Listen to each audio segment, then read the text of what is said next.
Today in our great grouping, we have the beautiful honor to consider the celebration of Liz and Nick Williams, their 50th anniversary.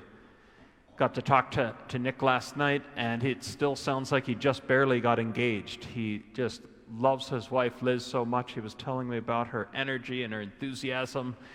And boy, you'd think that they just got married. It was like a newlywed couple or a couple that you're preparing for marriage. And that type of freshness, that type of enthusiasm after 50 years is truly a grace from the Holy Spirit. It's truly a grace from God. I was kind of struck by when he told me that he was 23 and she was 26, so he was really looking up. And also that he had fought in Vietnam, and when he came back, he had been set up originally by Liz's friend to go out on a date. When he came back, he lived pretty close to her. And so, as that started to happen, as he said, the friend stopped coming, and so it was just him and Liz. And within 6 months, they got engaged and married. So it was one of those love at first sights that just, they got swept off their feet, and boy, they've lived happily ever after. I know it's been not easy. But, in fact, one of the things that struck me, and I was thinking about this last night, we had, I run this marriage ministry called Renew the I Do.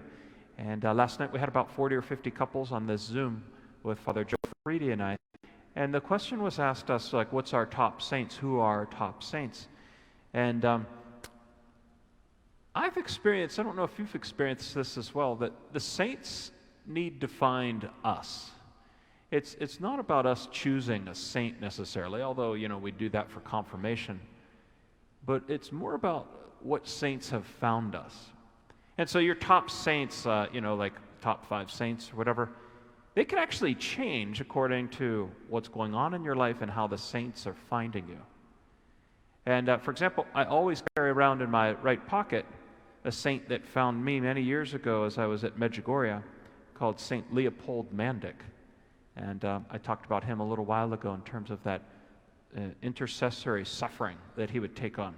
So he kind of found me as I was starting to hear confessions a little while ago.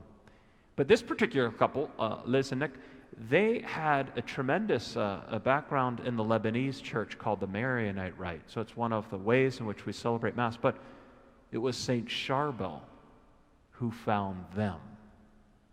And he told me last night how he turns to St. Charbel for inspiration, for prayer, for holiness.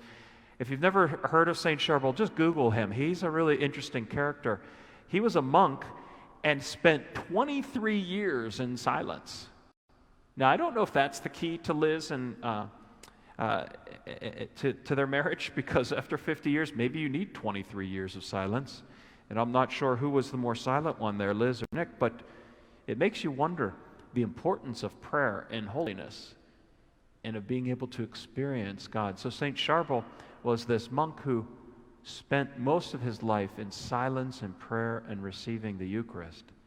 And interestingly enough, when he died, they buried him in a beautiful sarcophagus and all that. And then when they exhumed his body, he died in, I think, the 1900s, they exhumed his body, it was perfectly intact, it was incorruptible. And that shows the great balance that there is between our spirit and our body. That when we allow the body to be filled with the Spirit, our body glows like the temple that it's supposed to glow. And even the corruptibility of the body truly stays. So better than a spa, better than like a facial and a hand thingy and a feet thingy, whatever they call those things to try to preserve your youth. The best thing we can do to preserve the beauty and the glory and the courage of our body is silence, is prayer. And so today when you think about these disciples, this tremendous step, you talk about, we went and discovered the moon and took one giant step. The giant step that's talked about here is for the first time the gospel would be preached outside of Asia, outside of the Holy Land, outside of where it was, and it goes into Europe. And so this step is by the Spirit. It's by listening.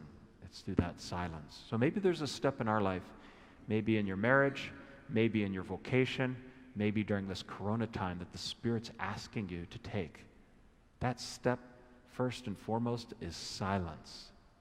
To really have the courage to allow the Spirit to enter and to silently listen to the Spirit so that your steps are according to His. So, Liz and Nick, 50 more years, and I hope that you have a great celebration of your 50th anniversary, and all those married couples out there.